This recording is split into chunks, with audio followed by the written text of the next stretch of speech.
Hey guys, welcome to the Art of Painting Furniture. I'm excited today. I've got this piece of furniture that I found on Marketplace. It's a 20-bucker. Let me tell you, it's a 20-bucker and it's janky. It's very janky. I would say that the finish that we're going to do today is not something that I would put on a really, really nice piece of furniture unless it's something I really, really wanted. And that may be for you. For me, this probably is not going to be something that I'll keep in my home. I may use it in my office, but this old piece here, it's not solid wood. It's not solid wood.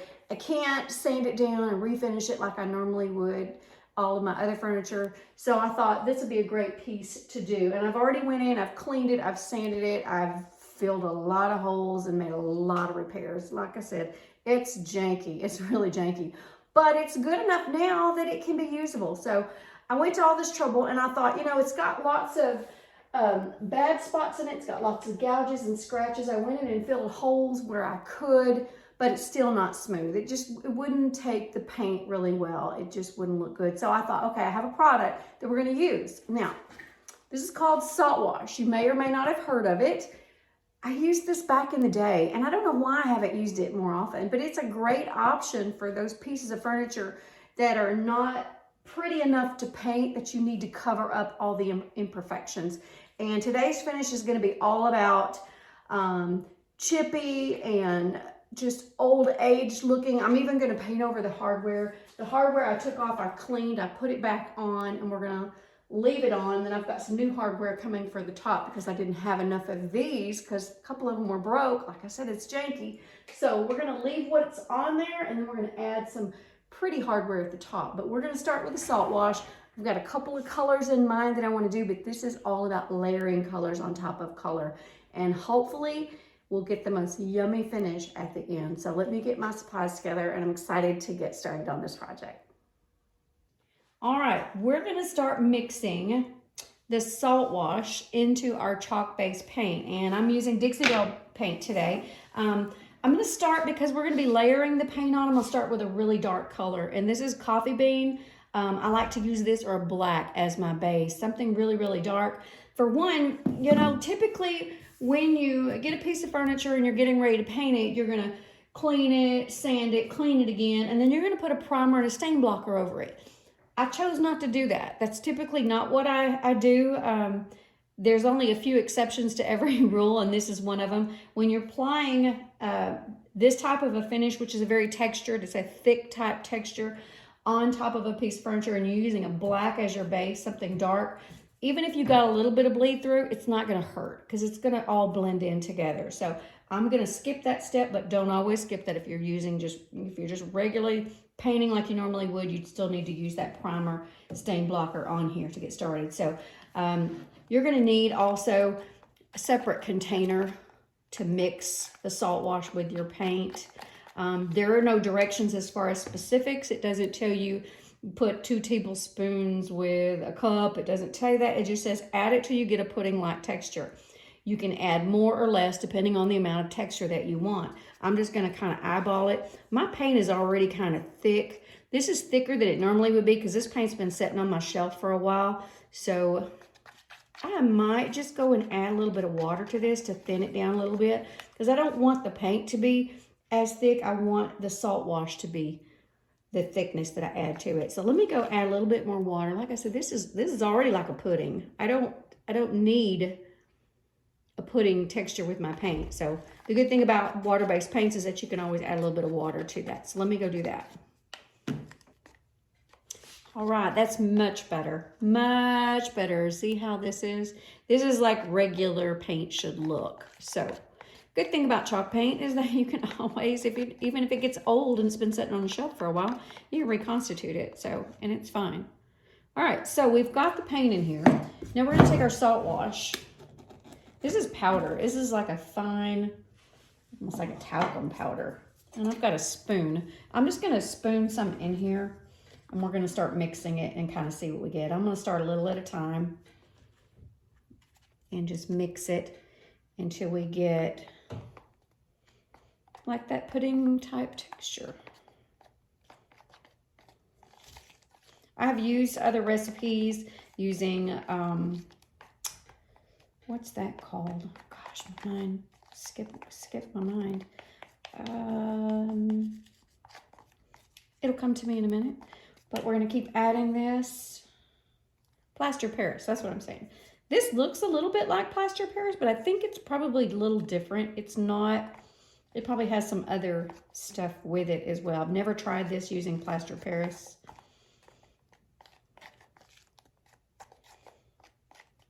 Again, we're just gonna keep mixing.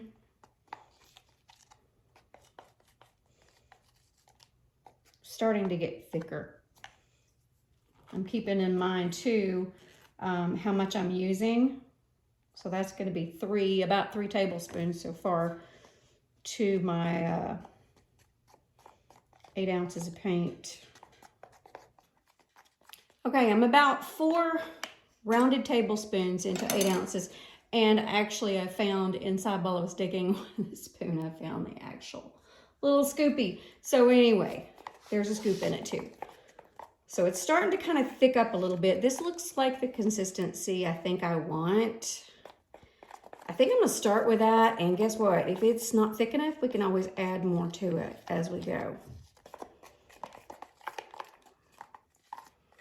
Okay, I'm ready to start stippling this on, and I'm gonna teach you what stipple means, and I'm gonna show you how to apply it.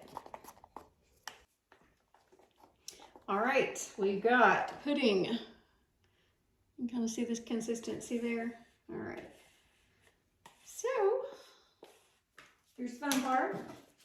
Take your cheap little disposable, I say disposable, chip brush, and you're gonna put a little bit on the ends of your brush, like this, and then you're gonna start pushing it in. And you're gonna leave texture. You're not gonna be smoothing, you're not gonna be brushing back and forth, but you're actually gonna be stippling this on so that it actually leaves texture. And actually, I don't know. Yeah, I think this is okay. I probably we're gonna put layers of different colors on. This, for the first coat, the dark, this is fine. Let me get you a close-up so you can kind of see the amount of texture that I'm working with. All right, so here's the amount of texture that you see I'm working with. And stippling is just a motion with your paintbrush just up and down along your paintbrush, and then just smash it in. See that big glob right there? Leave it. Don't worry about it. You don't want perfection with this. You just want to knock it on. Just get it on there. And if you want more texture, lay your brush sideways. There's lots of different ways you can do this to get texture. So I'm going to do this whole dresser in this process. We're going to let it dry. I'm even going to go over the hardware. I'm going to do that as well, and I'll show that to you as we go.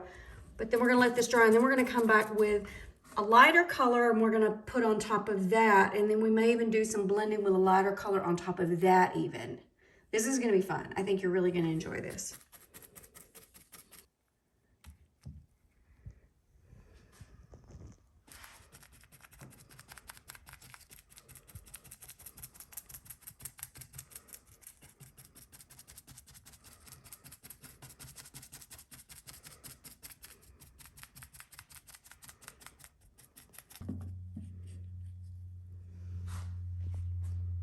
All right, for the doors, I've already stippled all the way around the top and the sides.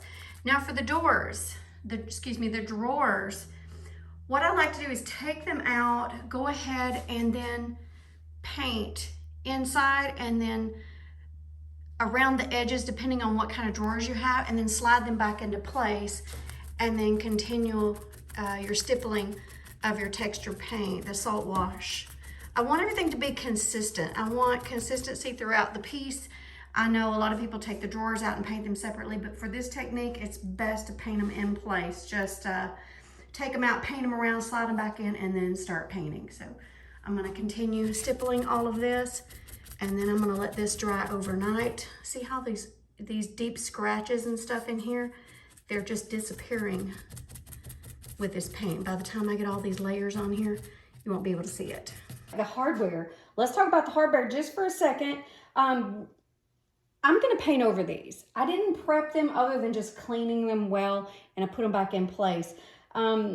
This is gonna be a chippy finish anyway, so if some of it chips off, I'm okay with that. It's not gonna hurt me.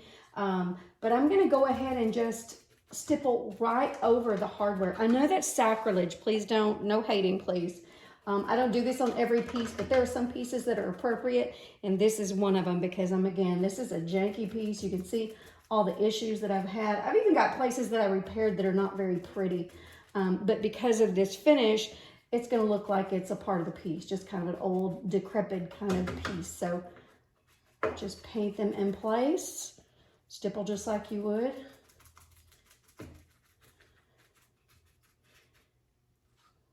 Goes down, just get a good coverage, and that's what I'm gonna do. Just pile it on there. The rougher the texture, the prettier it'll be.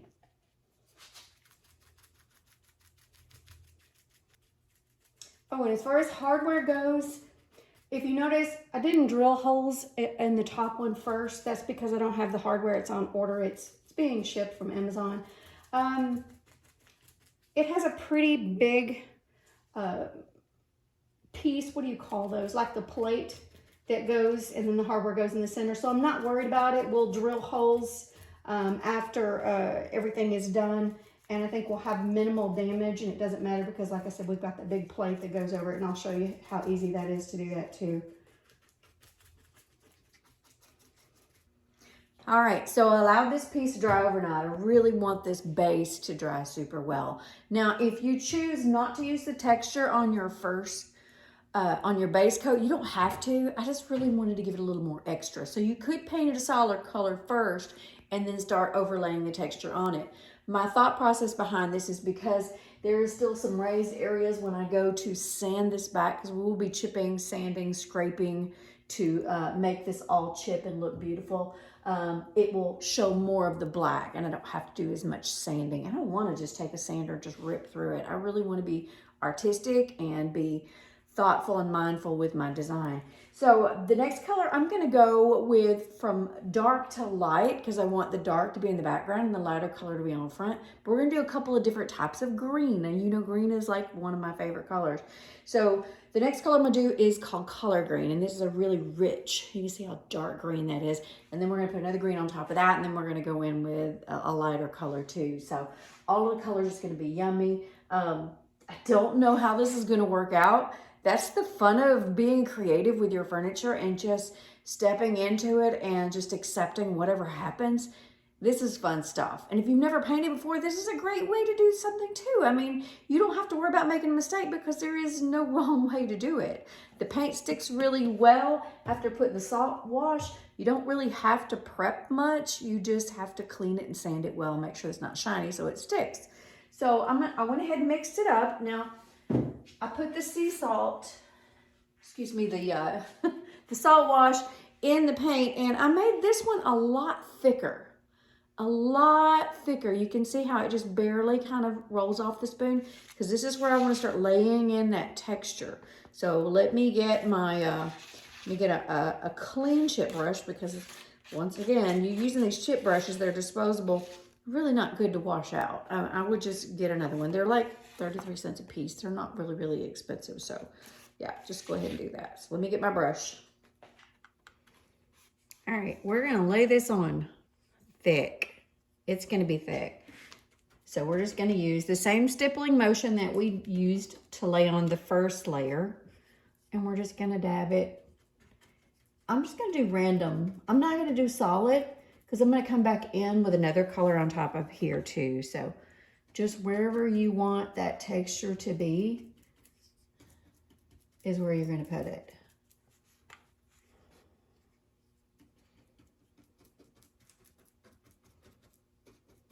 And see that big glob right there? That's okay, because in a little bit, we'll wait a couple of minutes. Once it kind of starts to dry a little bit, you can take your brush and you can go back over and lay over it and kind of smooth it a bit to give it even a more flat texture, like layers of paint that's just kind of chipped off. This helps to create that look as well. And then I'm going to start on the doors, the drawers. Oh, I'm stuck on doors today.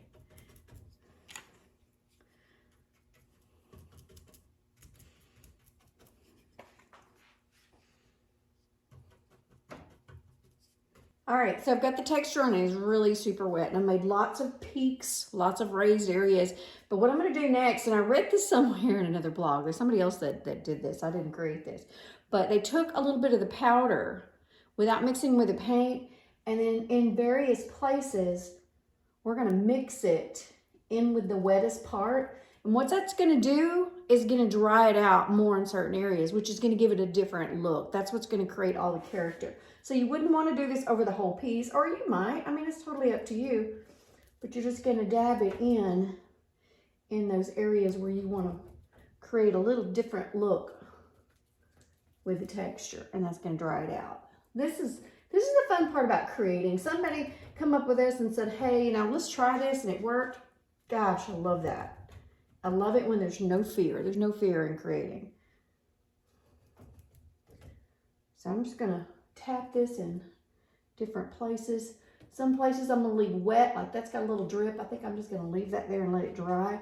Or actually, we're going to come back in just a little bit. As soon as it gets a little more dry, we're going to come back and we're going to take a brush and we're going to smooth over it, which is going to lay down those little valleys, those peaks, and it's going to make some little tiny little valleys inside the texture here. I think that's going to be so awesome. And remember, we got layers to put on here, so I have another color coming. Just random. You can see why you want to use these chip brushes, because man, it destroys your brush. But is it fun? Wow, it is so fun. All right, so it's been setting 5-10 minutes or so. It's still not dry, but it's getting to a drier state. So now's a good time for me to go down and with my brush, I took my brush and wiped off as much as I could. You can use a clean brush. You can even put a little water with it if you want. We might even try that later in the process, but I'm gonna drag over this to kind of smooth just a little bit out that finish. We're getting, it's looking like a stucco, but more in I'm hoping that this is gonna kind of chip and crack a little bit where I put the powder. That's kind of my hopes and dreams. We'll see, but I think it's gonna create some really cool texture. So just rub over your piece. We're gonna get all this blended in. We're gonna let it dry, and then we'll come back and we'll start with that third color on top of all this yummy texture. Just so you can kind of see, you're just gonna knock down a little bit of that. It's gonna make it a little flatter. See how that's got like a little raised area? When we go and later on, you'll see all of the character and the definition in this finish. You don't have to be super perfect with this because we're gonna be sanding over it and kind of scruffing it up a little bit too. So that I might just go in and kind of really mess it up because I want it to be super messy looking. I feel like a kid playing again in art class. Okay, I think I found the solution. I'm gonna wet the brush. So I'm just gonna take my spray mist bottle. I don't wanna mist it over the piece because I don't want it to run, but I just wanna knock down, because it's drying, and I wanna knock down those peaks, and that dry brush wasn't doing it. But when you add a little bit of water to your brush, it creates so much more texture. Oh, it's beautiful.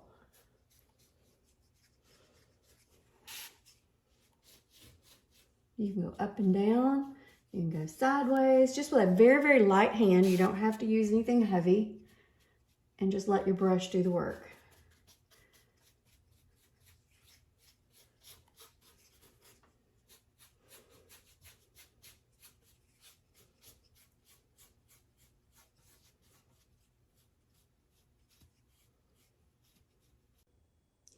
All right, so I got the second color on. It's kind of dry, but it's kind of not. And what I did, this is where you get to play and have fun. after I applied it, smoothed it over with the wet brush, I went back with the same brush and then I started dabbing, and it creates even more texture. And you can see how I have texture on some areas and less on others. I think I'm in love. Even with the painted handles, I think they're gorgeous. Okay, so this actually dried a lot faster than the original first coat, probably because it was a little drier. It wasn't as wet. So this has been drying for probably about 4 hours now. I've got it inside in temperature control, so it dries pretty quick. So it's dry enough that I'm gonna go ahead and put the third color on. And this is, look at this green, y'all, look at this green. It looks good enough to eat, right? That's because it's called Holy Guacamole by Dixie Belle. It's one of my favorite greens to use. So we're gonna start and we're gonna do the same thing. We're just gonna go randomly over, and this is where the black and the dark green and then this lighter green on top, and then we'll come back after that's dry and we'll put that fourth color over it. So this you can actually, you don't have to stipple if you don't want to, because we've got so much texture on there now. If you just wanna brush it on, you can do that too. Because when we start sanding back through here, you'll want to see the layers of color. So I'm gonna dab it, brush it. I don't know. We're gonna see what happens. We're gonna see what happens. But I love the colors, and I don't think you can go wrong with Holy Guacamole.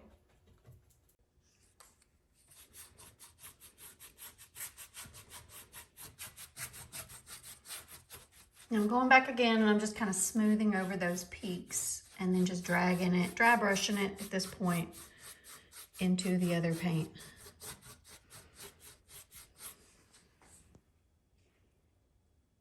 Y'all, you know what I always tell you? I always tell you to trust the process. It's always ugly before it's pretty, and it is definitely in the ugly phase right now. This is putrid looking. It looks like camo threw up over it, and it ain't even pretty camo. So, but we're gonna let this dry overnight. We're gonna come back tomorrow, and we're gonna start with a buttercream, which is a really pretty creamy, beigey white color. Like it says buttercream, it kind of looks like a butter and a cream mixed together. And we're gonna paint over the whole thing. And after that dries in, you're gonna start seeing some changes, because we're gonna start doing some distressing, some painting and peeling back and scratching and rubbing and sanding and all that good stuff to reveal all the pretty texture after layering all of the Saltwash paint. So I will see you tomorrow.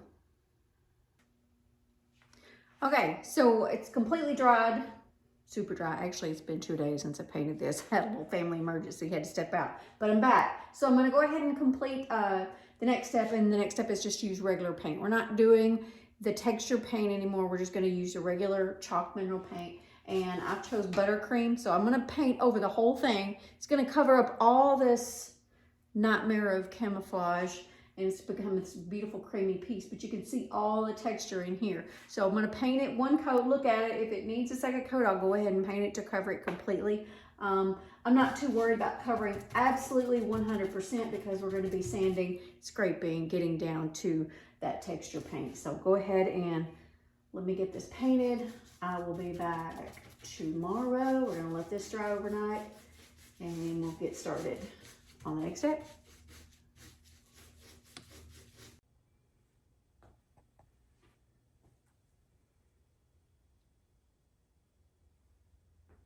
All right, it's dried overnight, and now comes the fun part. So what I'm going to do first is I'm going to take a scraper tool. This is a carbide tool that I use to actually scrape off old finishes, and you can actually scrape it down to the wood.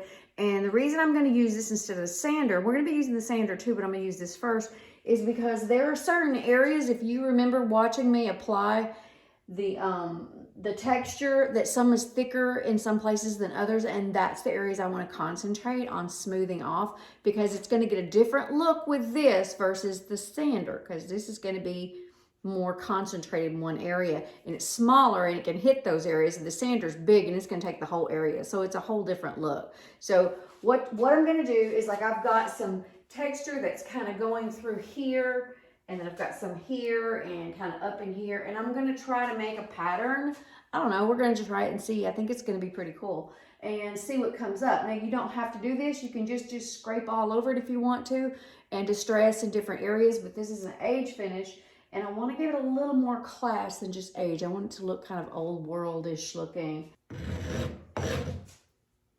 Let's see, that kind of goes up this way, so I'm gonna start here.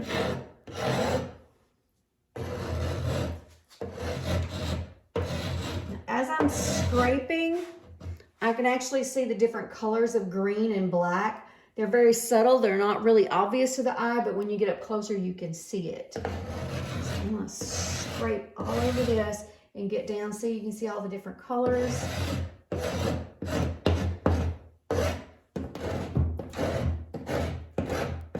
I'm going to continue scraping this.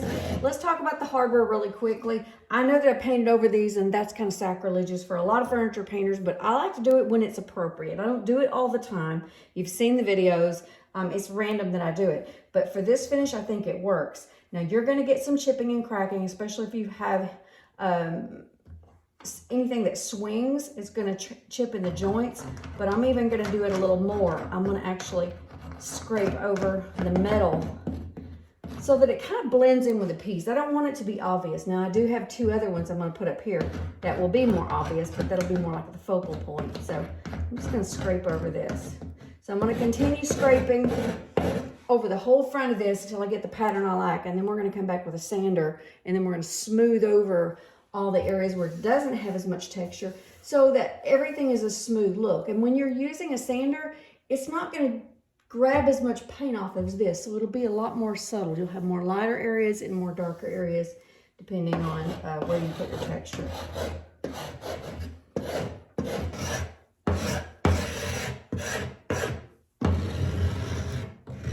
I think I'm going to go ahead and scrape around the edges just to give the drawers an outline. And if it even goes back to the wood, and these scrapers will, so you have to be careful with the amount of pressure. So I suggest when you use them, lay it lightly and then put more pressure as you dig as to where you want that paint to come off, and then let up, because you're going to get into the wood in here, and I really don't want to do that. Maybe on the edges is good because I think that would be pretty, but not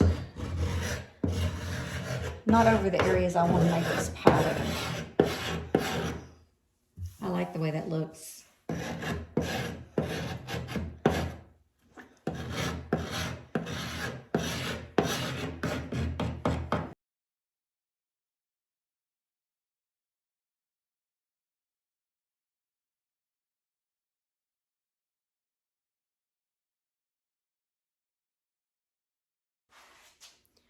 Okay, as you're working, as you're creating your pattern, whatever you're doing, take a moment to step back and look at it from a distance, because it looks different up close than it does far. So I always like to scrape a few minutes, kind of stand back, look at it, see where the area is going, and decide where the next piece that I want to distress, or maybe this part is a little darker than the other and I want to kind of mimic it over there. So I go back and spend some time.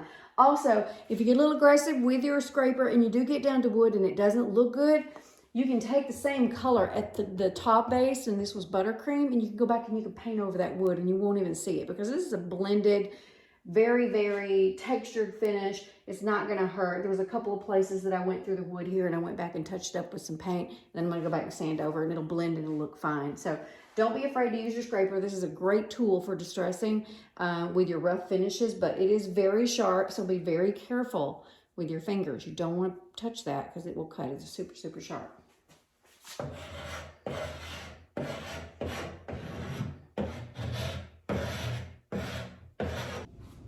Okay, once you've did all your scraping, it's good, you've knocked off the rough points, you're still gonna have some texture here. You're still gonna have it. What I like to do is take a sander. I like to use a 220 grit, a medium grit, and go back and sand over the whole surface, and especially over the areas you want to see more color through. I spend a little more time on that.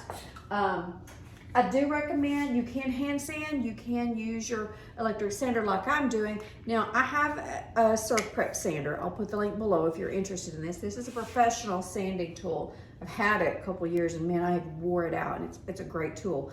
But it comes with these padded sanding pads. And these are perfect when you're sanding. Look, I've got a little aggressive and tore that one up. It's great when you're going around corners, you're getting in, even to go around the hardware, because I actually sanded around the hardware too. And sanding is gonna do two things to this finish. First off, it's gonna make, it's gonna knock off all the roughness. It's gonna make it really smooth. It's gonna look textured, but it's actually gonna be really smooth, which is good when you go to finish it. Also, it's going to help blend this in and make it look a little more cohesive. So sander, 220 grit, medium grit paper, sand over the whole finish, and then we're gonna step back and look at it and decide what we want to do next.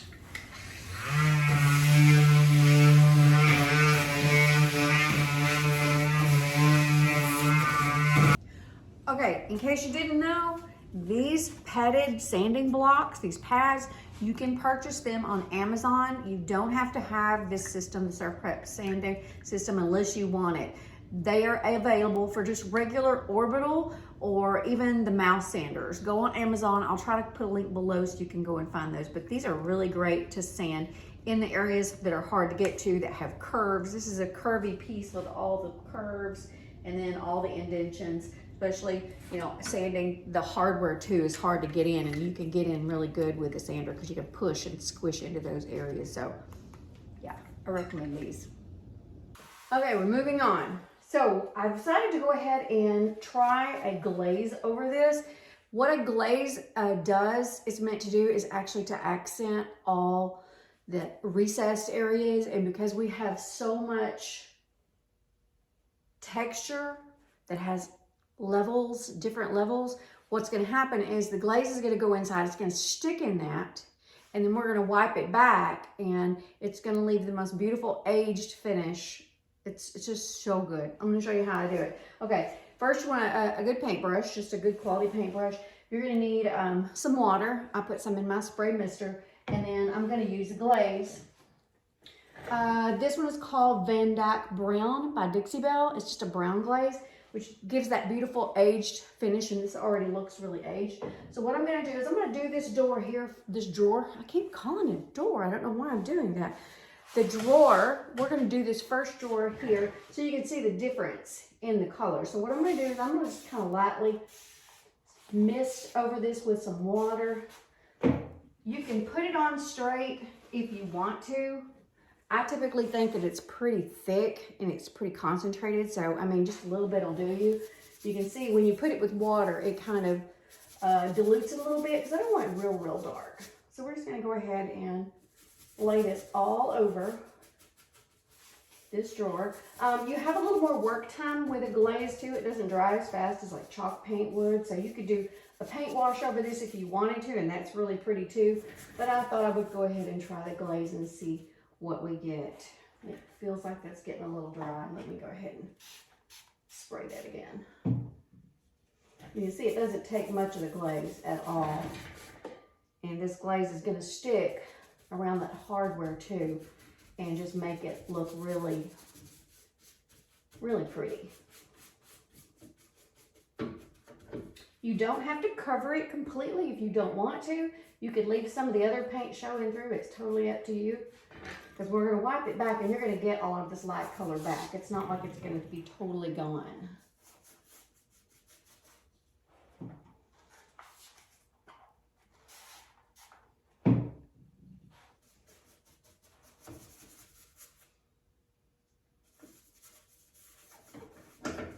All up in there.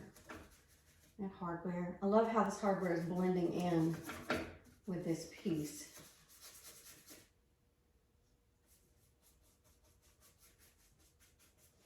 Now typically I would take this out of the dresser and lay it flat and do it, but for video purposes it's just easier for you to see me doing it this way, setting up the camera, so that's why I don't have it laying down. No, I don't normally paint this way. It's too hard. It's just a little hard. The other ones I will definitely take out. Plus I'm going to have to do inside the doors too on the base of the chest. That has to be done. Make sure you get the back side of those handles. Okay, all right, got it covered. So I'm gonna take my paper towel First, just a dry paper towel. I'm gonna wipe off as much as I can of this on this drawer. And again, this is hard doing this with it setting up. You can see how I'm wiping it back, and it's getting lighter. That's still really too dark. It's a pretty look if you want to do a really, really super aged finish, but I don't want mine to be quite that dark. So I'll show you how to lighten it. Again, you've got a longer work time with this stuff. It doesn't dry super quick, so it's nice. It gives you a little more time to work with it. But it will dry. And it dries quicker as you wipe it off. Okay, I got that one done. All right. So I don't like, it's too dark. It's just too dark for me. So what I'm gonna do is I wanna really lighten up that white area as well. So I'm gonna put some more water on the paper towel, and we're gonna go back and rub some of that off. And it will only stick, whoops, it will only stick where there is actually texture. Because if it's smooth, it's gonna wipe off. If there's texture, it's gonna get down in those cracks and crevices. Yeah, I like that, that's pretty.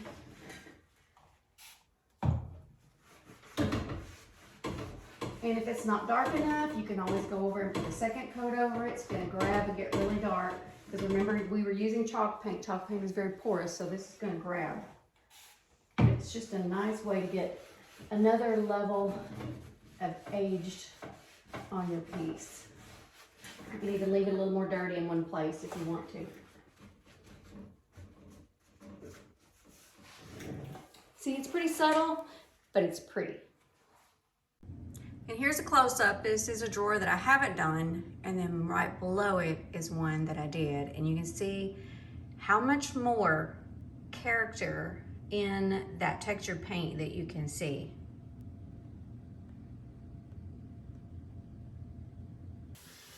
Okay, I think I've done just about all that I want to do to this. I think it's finished. I still have a couple of things I need to do. I need some hardware. I got to drill holes for those. New hardware. I'm thinking about painting them. I'm not sure yet, but I'll let you know. What we're going to do to seal this, actually you really don't have to seal it with Dixie Belle chalk mineral paint. You can or you can't. It's totally up to you. I think I'm going to use gator hide today. I think their best top coat that they have. It's super durable and it's hard. Top coats you should never shake. You should always stir them, and I like to put it in a separate container after it's stirred well. And we're going to use this blue applicator sponge. I don't use it a whole lot because I typically will use a brush when I'm applying it, but that's usually on a smooth surface. This surface is not smooth. I would rather have minimal amounts of gator hide on here than have the brush catch it in these little indentations and cause it to drip. So let's not do that. So you take your blue sponge and you dip it in, and then you wipe it off on the side. You can see it just has just a tiny bit, and then you start at the top and you work your way down. It's super, super easy to apply. This is gonna go super quick. So I'll have this done probably in the next 10 minutes. We're gonna let it dry overnight. I'm gonna put the new hardware on. And we're gonna see how this baby looks.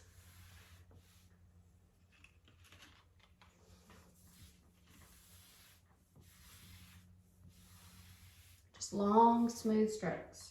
You want to put it on pretty quickly. It's going to dry pretty fast, just back and forth, up and down, whichever direction you choose, but do the same direction. Not one of those you want to scrub it on. Since it's a top coat, it's going to show. Shouldn't show on this though, since it's got all this texture. And this actually just brings out those colors even more. It just makes them more accented. I'll try to get you a close-up shot here in just a minute to let you see all the beautiful colors in this and how it's peeping through all that textured goodness.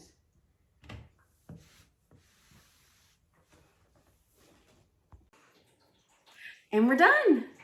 I got it all finished. I put the new hardware on. I didn't like it, so I went back and used the same process that we used to paint the whole piece of furniture with, and it turned out beautifully, and I'm so happy with it. So thanks again for joining me in the art of painting furniture, and we'll see you in the next video. Happy painting!